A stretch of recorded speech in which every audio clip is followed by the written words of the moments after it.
kita mempunyai topik yang random ya. Hari ini kita membahas mengenai the wise and the foolish. Saya percaya mungkin teman-teman sudah pernah kali ya membaca di dalam Alkitab yang bahasa Indonesianya adalah,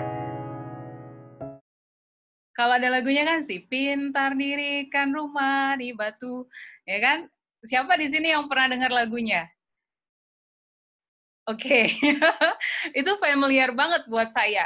Tapi ternyata di Alkitab bilangnya the wise, ya, yang bijaksana.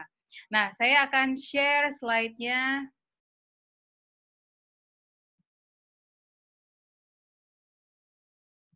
Oke. Nah, ini saya gambarkan dalam satu ilustrasi ya. Jadi, kita akan membaca di ayat Matius 7 ayat 24 dan 26. Kita bisa lihat ilustrasinya di sini, dan saya mau bertanya dulu. Kalau kita melihat dari judulnya, ada berapa karakter dari kisah ini? Ini simpel sih sebenarnya, tapi saya membutuhkan interaksi dari teman-teman semua. Ada 2 karakter. Yes, betul sekali. Yaitu the wise and the foolish. Kalau bahasa Indonesianya bijaksana dan orang yang bodoh. Nah, kita akan membaca di Matius 7 ayat 24 sampai 26. Saya boleh minta seseorang untuk membacakannya?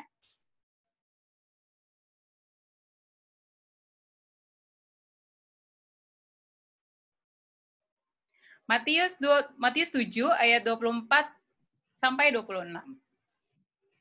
Matius 7 ayat 24 sampai 26, judul perikopnya 2 macam dasar. Setiap orang yang mendengar perkataanku ini dan melakukannya, ia sama dengan orang yang bijaksana, yang mendirikan rumahnya di atas batu. Kemudian turunlah hujan, datanglah banjir, lalu angin melanda rumah itu. Tetapi rumah itu tidak rubuh sebab didirikan di atas batu.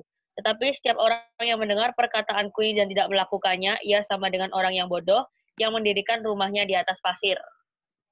Oke, jadi saya classify di sini ada 2, di ayat 24 dan di ayat 26, yaitu orang yang mendengar perkataanku dan melakukannya, dan orang yang mendengar perkataan Tuhan, tetapi tidak melakukannya.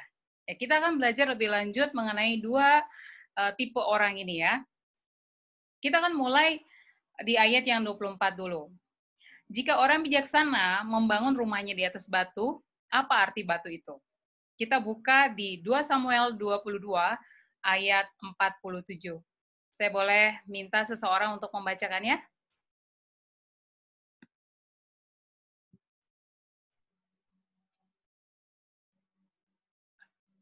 Dua Samuel 22 ayat 47. Saya memang taruh di sini untuk ayat-ayat Alkitab ya teman-teman, tetapi saya memohon supaya teman-teman juga bisa membuka Alkitab masing-masing dan bisa ngecek juga ya, apakah mungkin aja saya salah menulisnya, jadi teman-teman juga bisa cross-check. Oke, kita akan membaca sama-sama di 2 Samuel 22 ayat 47. Boleh salah seorang dari kita? Kak Dita, ini kayaknya ada salah ya? Ini di Alkitabnya Francia 2 Samuelnya sampai 32 aja. Oh, Lah ada begitu. 47. Apa 1 Samuel kali ya? Atau 2 Samuel. Ya. 2 Samuel? Benar ya? Ya. Benar, 2 Samuel. Baca ya. Aku baca ya. Oke, silakan. Ya, silakan. 2 Samuel 22 ayat 47. Tuhan hidup. Terpujilah gunung batuku dan ditinggikanlah kiranya Allah gunung batu keselamatanku. Oke, the Lord lives. Praise be to my rock. Saya lebih suka untuk melihatnya di versi bahasa Inggris, dan ini sangat clear bahwa batu atau rock itu adalah Yesus, my Savior. Jadi kita udah dapat satu arti, batu di sini artinya adalah Yesus.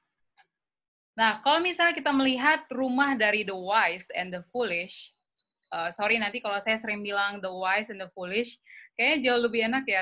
Kayaknya kalau ngomong bodoh tuh kayak kasar banget ya.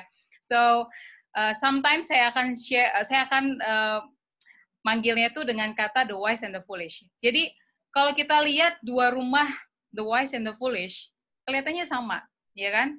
Sama-sama kokoh, sama-sama looks good outside, ya kan?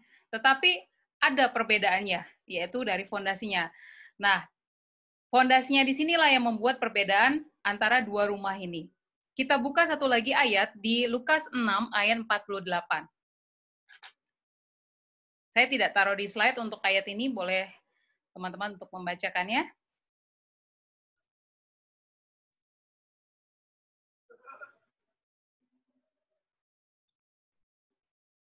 Lukas 6 ayat 48.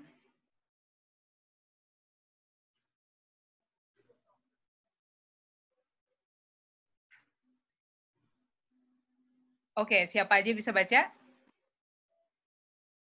Mintalah berkat bagi orang yang mengutuk kamu, berdoalah bagi orang yang mencaci kamu. Lukas 6 ayat 48.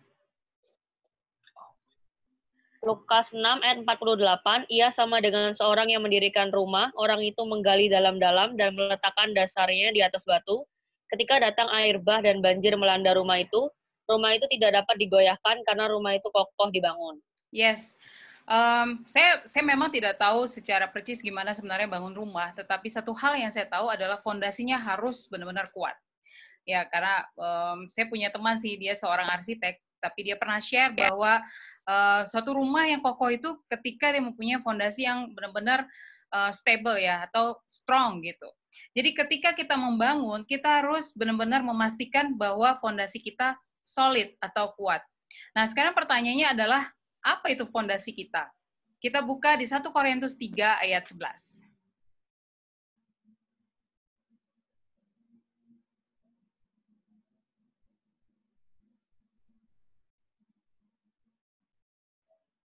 Oke, boleh salah seorang baca lagi? 1 Korintus 3 ayat 11.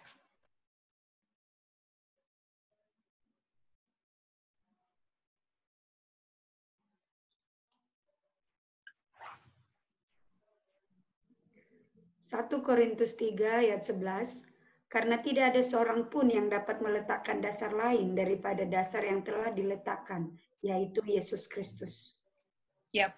So, ini udah benar-benar clear ya. Fondasi yang dimaksud di sini adalah Kristus Yesus. Jadi kita harus memastikan bahwa fondasi dalam kehidupan kita adalah Yesus Kristus. Nah, kelihatannya kayak nggak praktikal gitu. Oke, ya fondasi Yesus Kristus. Terus bagaimana kita bisa membangun fondasi dalam kehidupan kita secara praktikal? Atau secara aplikasi itu kayak gimana sih? Ya kan? Nah, kita akan membaca 2 ayat lagi, yaitu dalam Yesaya 40 ayat 8 dan Matius 24 ayat 35. Yesaya 40 ayat 8 dan Matius 24 ayat 35.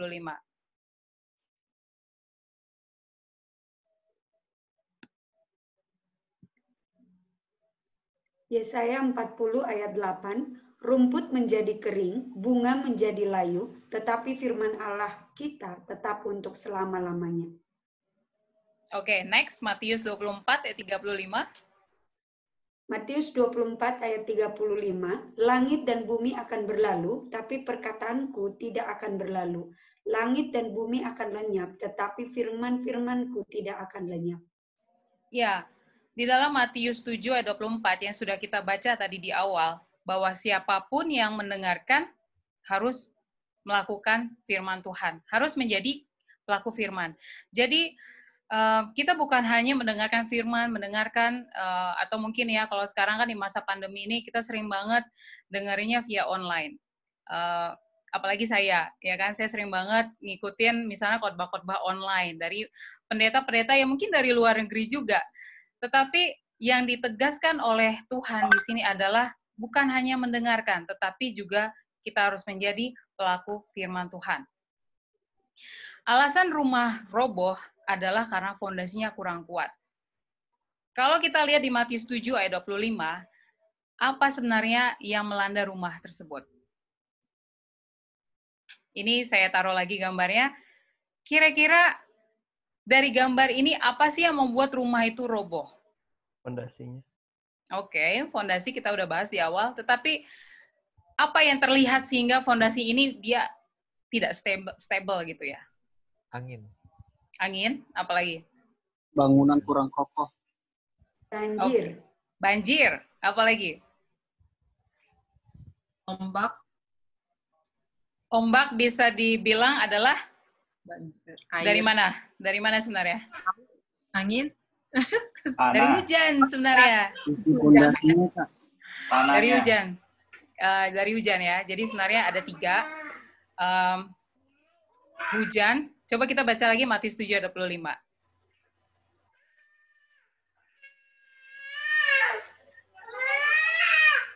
Matius 7 ayat 25, kemudian turunlah hujan dan datanglah banjir, lalu angin melanda rumah itu, tetapi rumah itu tidak rubuh, sebab didirikan di atas batu.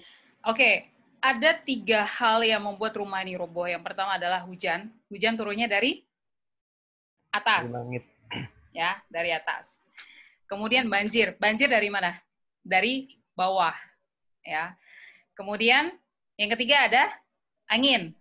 Angin tuh dari samping, kanan kiri, ya. So, ibaratnya adalah ujian itu muncul dari segala arah. Ya. Ketika kita melihat ada rumah ini roboh, itu dari semua arah. So, kalau kita refleksikan dalam kehidupan kita, ketika kita mendapatkan ujian, itu tidak hanya dalam satu sisi, tetapi semua arah. Nah, mengapa sih mendengarkan firman Tuhan dan melakukannya itu penting? Yaitu karena 3 hal itu. Dari situlah kita akan bisa melihat bahwa kita termasuk yang mudah roboh atau kita akan kokoh. Kita baca lagi di Lukas 6 ayat 48. Boleh satu orang lagi baca?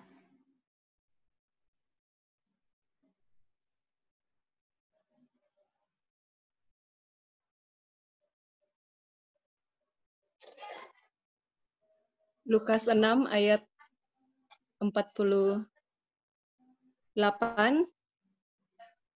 Ia sama seperti seorang yang mendirikan rumah. Orang itu menggali dalam-dalam dan meletakkan dasarnya di atas batu.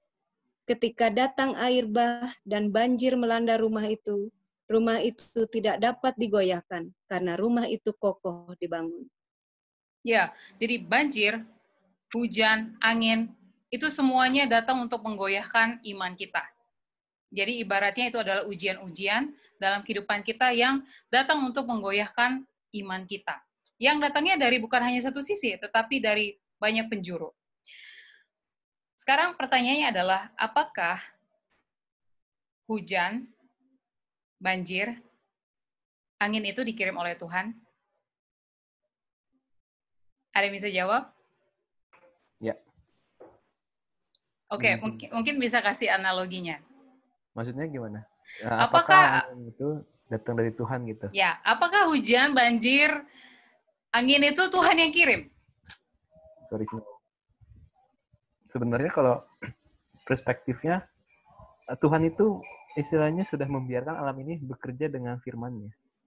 Sesuai dengan firman. Jadi ketika waktu pertama kali dibuat, maksudnya waktu bumi pertama kali dibuat, dia itu menciptakan segala alamnya ini dengan secara natural. Jadi kalau dalam Ayub itu dia bilang seperti ini, apakah kamu bisa mengontrol atau menggerakkan satu hari bumi untuk seluruh alam semesta ini?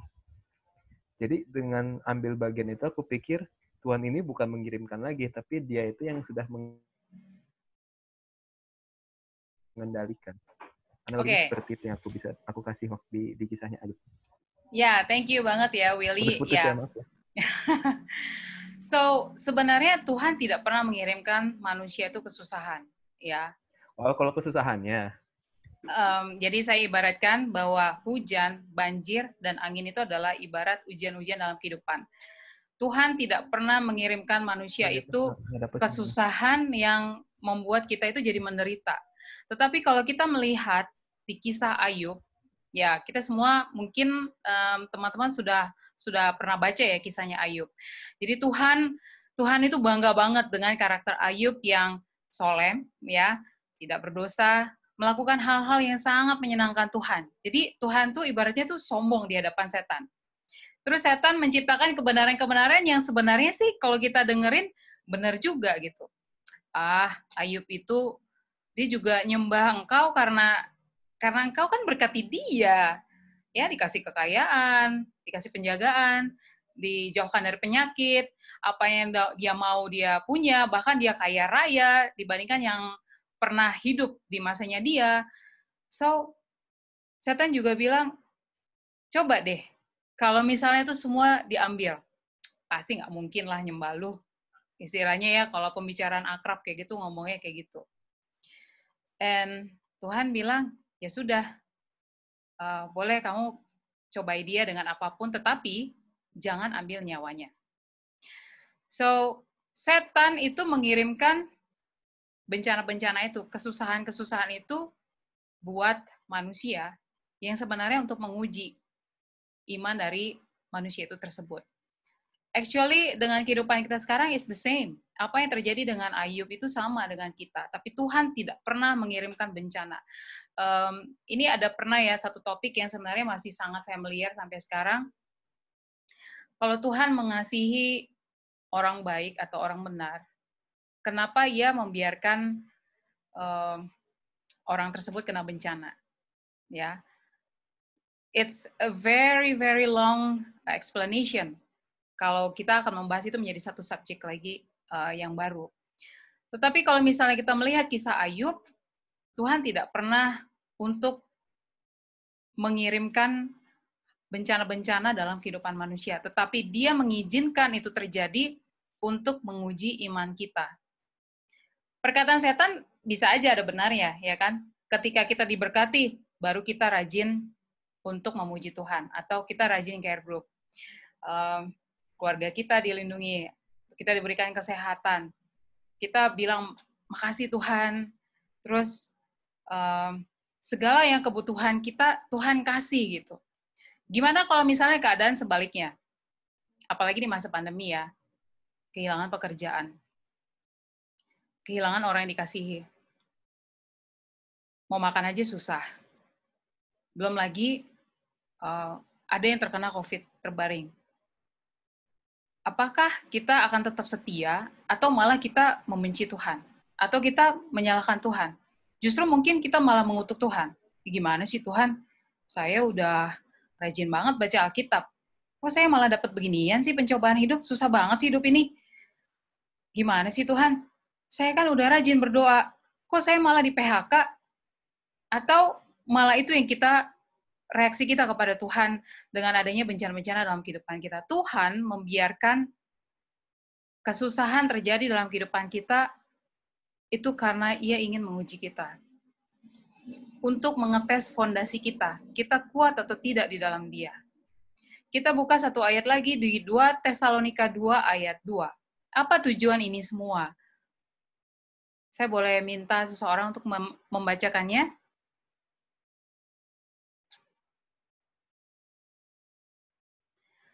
Dua Tesalonika 2 ayat 2.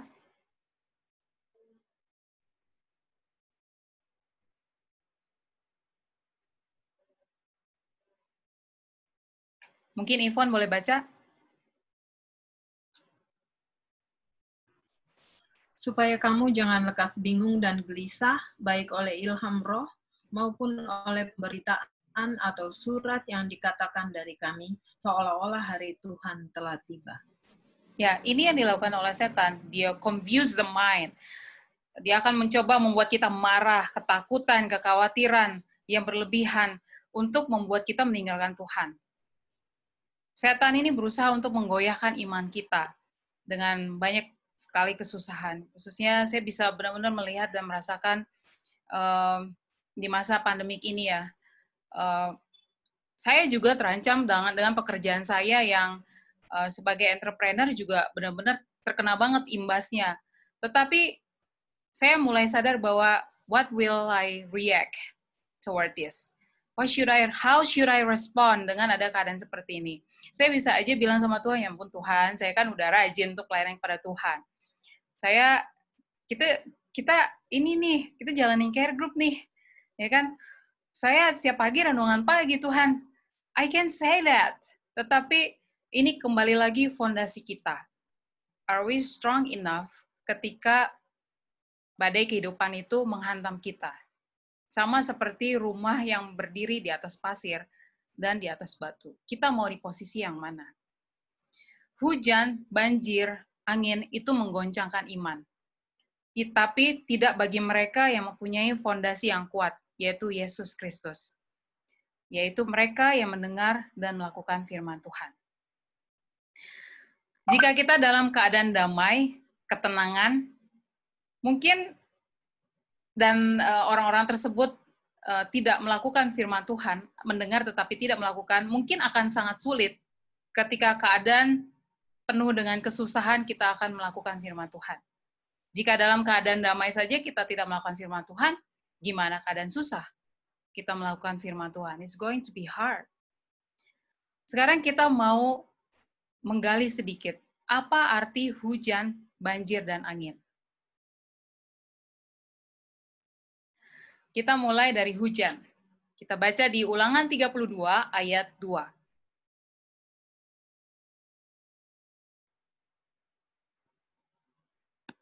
Saya boleh minta Willy untuk bacain? Kejadian 32. Ulangan. Deuteronomy. Sebentar.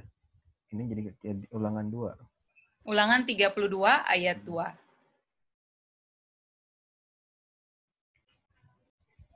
Nggak bisa diklik. Kejadian Ulangan 32 ayat 2. Let my teaching fall on you like rain. Let my speech shadow like dew. Let my words fall like rain on tender grass, like gentle showers on young plants. Bahasa Indonesianya, mudah-mudahan pengajaranku menitik laksana hujan, perkataanku meneteskan laksana embun, laksana hujan renai ke atas tunas muda, dan laksana birus hujan di atas tumbuh-tumbuhan. Ya, jadi kalau dari ayat ini, hujan itu adalah my doctrine, ya, pengajaranku, pengajaran tentang Tuhan, pengajaran Tuhan, hukum Tuhan. So, hujan artinya adalah doctrine, straight truth, atau kebenaran. Banyak orang yang tidak suka dengan kebenaran, ya.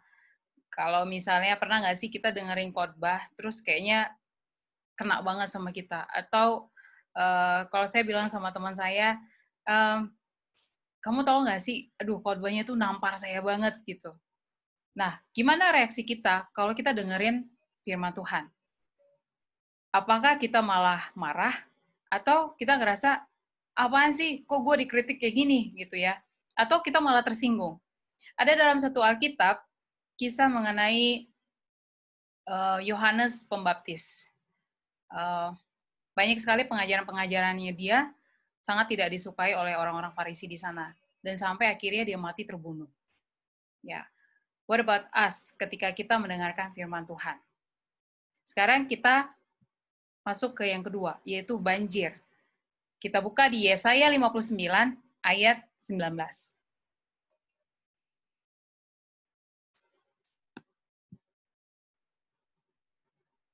Oke, saya boleh minta Kak Yana boleh bacain? Kak Sudiana.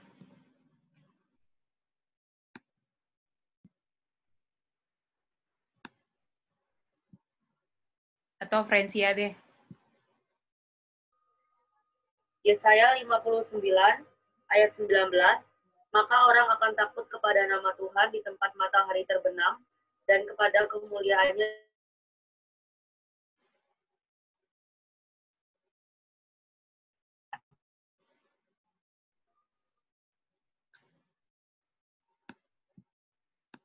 Oh, oke. Agak putus ya suaranya Francie. Nah, saya mau ngambil yang versi bahasa Inggrisnya, karena di bahasa Indonesia itu kurang clear ya. So shall they fear the name of the Lord from the west, and his glory from the rising of the sun, when the enemy shall come in like a flood. Ya, jadi flood itu adalah enemy atau musuh.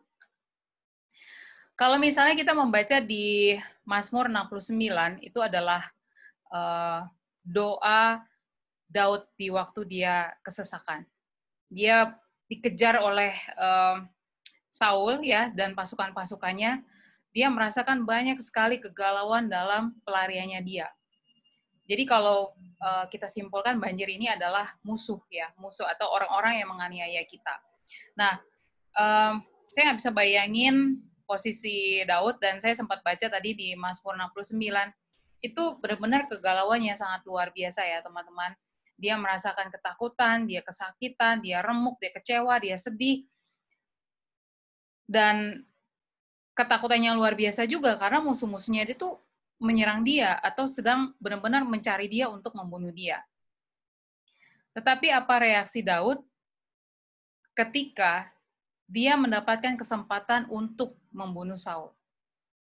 Padahal istilahnya nih orang udah mau bunuh dia gitu, dan itu berkali-kali ya, tidak hanya sekali. Dan kalau misalnya teman-teman mempelajari, Daud itu benar-benar cukup lama loh untuk melarikan diri dari Saul. So it's not only 1 year, 2 year, it's like many years dia hidup dalam pelarian seperti ini. Tetapi apa reaksinya terhadap Tuhan? Dan kita kalau sering baca buku Mazmur, dia banyak sekali justru memuji Tuhan. Karena kan Daud ini senang banget dengan menulis lagu ya dan bernyanyi. Di saat dia ketakutan, dia bernyanyi. Dia memuji Tuhan. Dan dia menunjukkan imannya kepada Tuhan. Dan ketika dia ada kesempatan untuk membunuh Saul, tapi dia tidak membunuh Saul. Daud mempunyai fondasi yang sangat kuat di dalam Tuhan. Bagaimana dengan reaksi kita jika ada orang yang menyakiti kita? Mungkin memfitnah kita. Atau mungkin di gereja deh, ada yang ngomongin kita. Apakah kita malah meninggalkan gereja?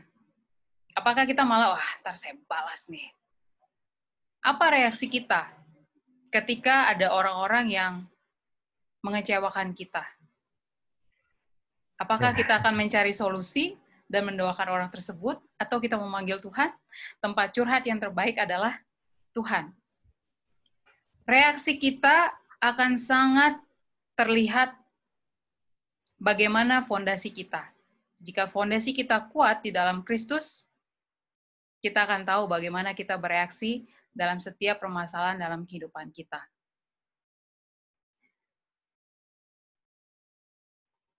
Kita membuka di Efesus 4 ayat 14 untuk yang ketiga, yaitu angin.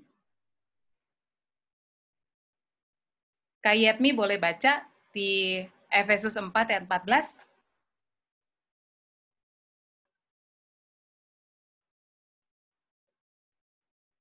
Silakan, Kak. Efesus 4 ayat 14.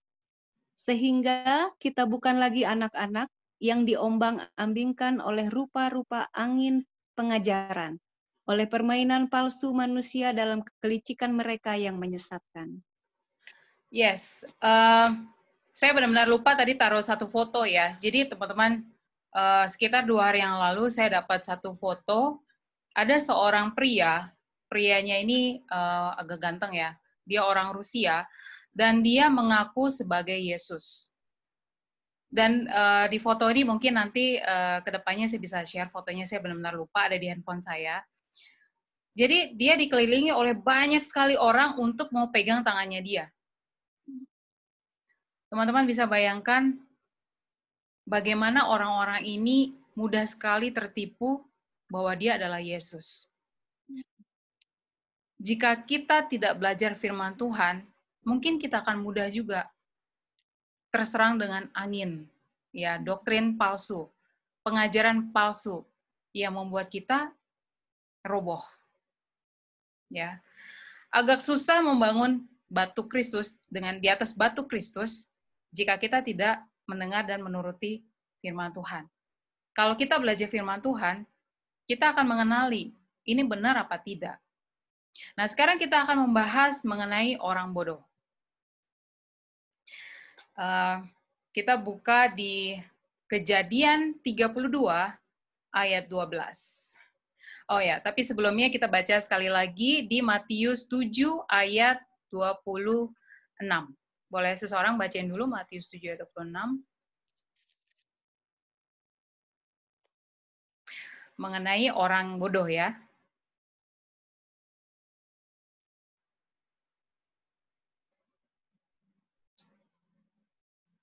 Willy, boleh bacain? Bentar. Matius ayat 7 ya? Matius 7 ayat 26. Patah-patah, bentar. Oke. Matius 7 ayat 26 kedengeran semua ya? Yes. But anyone who hears my teaching and doesn't obey it is foolish, like a person who builds a house on sand. When the rains and floods come and the winds beat against the house, it will collapse with a mighty crash. Oke, apa arti pasir? Nah, sekarang kita akan cari tahu bersama-sama.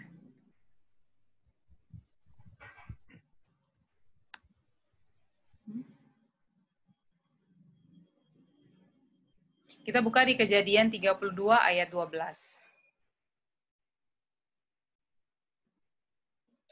Saya nggak bikin ininya ya, nggak bikin ayatnya di sini. Boleh seseorang untuk membacakannya? Kejadian 32 ayat 12. But you promised me, I will surely treat you kindly, and I will multiply your descendants until they become as numerous as the sands along the seashore, too many to count. Oke, saya baca yang bahasa Indonesia. Bukankah engkau telah berfirman, tentu aku akan berbuat baik kepadamu dan menjadikan keturunanmu sebagai pasir di laut. Jadi pasir ini adalah human being, ya, manusia, ya kan, keturunan, yaitu adalah manusia. Nah, apa aplikasinya? Jika mereka yang membangun di atas pasir, mereka adalah orang-orang yang menggantungkan teologinya, pengertian tentang firman Tuhan dari pendapat orang lain, dari kata-kata orang lain. Kata-kata setan tidak semuanya salah sih. Ya, seperti kalau misalnya teman-teman ingat, waktu pertama kali setan datang untuk menggoda Hawa, ya itu sebenarnya dia switch sedikit aja. Ya kan? Kamu kalau makan ini nggak akan mati, gitu. Kamu akan bisa melihat yang benar dan salah. Iya, itu benar, gitu ya. Nah, tapi nggak mungkin mati pada saat itu sih. Matinya itu ya, kita akan mengalami kematian, gitu. Tetapi sekilas kayaknya nggak ada yang salah sih, setan ngomong apa. Nggak ada salah yang dia ngomongin, gitu. That's the same. Tapi itulah yang paling sulit. Ya, di antara kebenaran bumbu sedikit, tetap aja itu salah. Ya, banyak orang yang menaruh kebenaran itu di pendapat orang lain.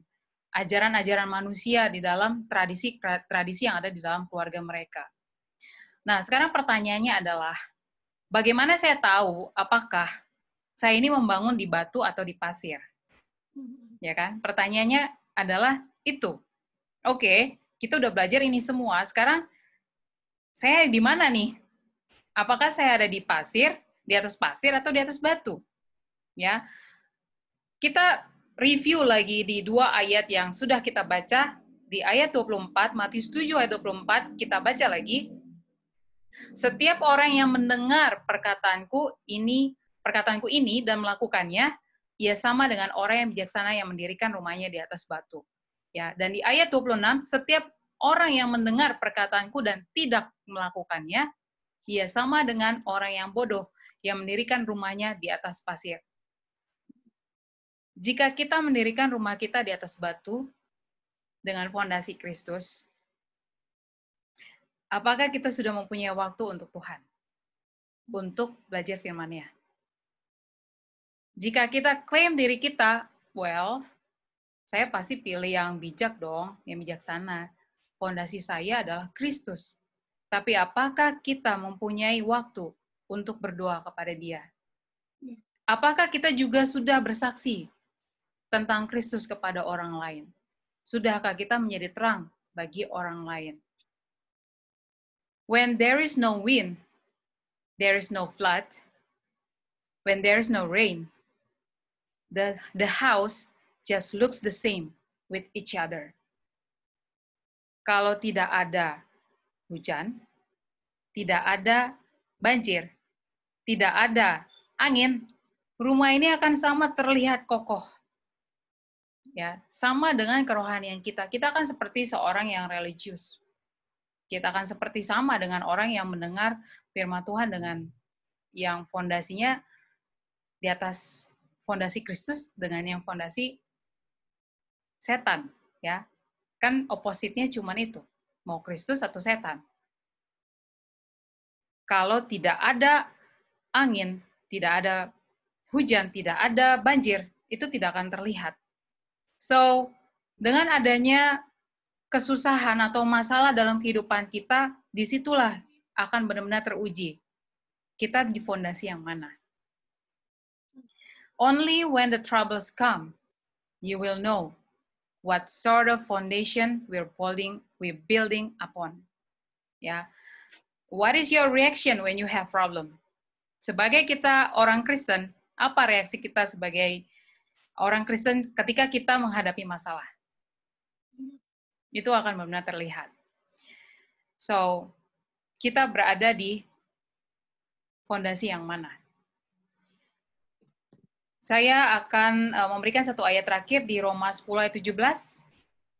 Boleh kita membaca?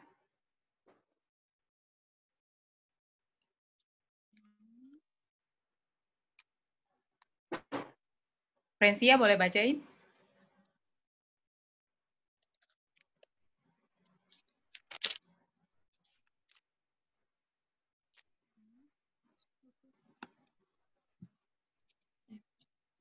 Oke, Willy deh. Gue malas susah ngalihin ke bahasa Indonesia, jadi pakai bahasa Inggris lagi nggak apa-apa ya? Oke, sure. So, faith comes from hearing, that is, hearing the good news about Christ. Okay, faith comes by hearing and hearing by the word of God, ya. So, kesimpulannya adalah saya yakin kita semua pasti ingin menjadi seorang yang bijaksana yang mempunyai fondasi Kristus dalam kehidupan kita. Dan iman kita diuji dengan seiringnya banyak sekali pencobaan atau ujian-ujian yang datang dalam kehidupan kita. Disitulah kita terlihat iman kita. Dan iman muncul dari pendengaran akan firman Tuhan. Mari kita tunjukkan iman kita di dalam Tuhan, dengan terus dekat dengan Dia, spend time dengan Tuhan, belajar firman-Nya, berdoa, bersaksi, dan disitulah iman kita akan semakin dikuatkan. Semoga pelajaran ini menjadi satu inspirasi buat kita